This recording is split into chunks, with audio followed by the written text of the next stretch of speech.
Eli tässä videossa näytetään, miten vaihdetaan salasana Google-käyttäjään. Mennään oma tiliin, päästään tämmöisen sivustolle. Ja täältä mennään sisäänkirjautuminen ja tietoturva-osioon. Täällä on Googlen kirjautuminen, napsautetaan sitä.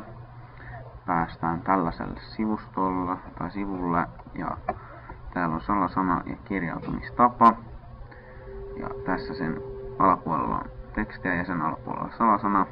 Ja painetaan sitä, laitetaan vanha salasana.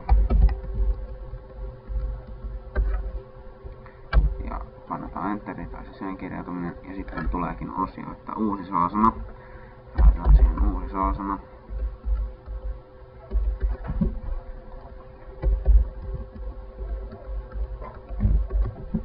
Laitetaan se vielä vahvista uusi salasana. Näin. Salasana on vaihdettu. Ja näin olet vaihtanut salasanan käyttäjällesi.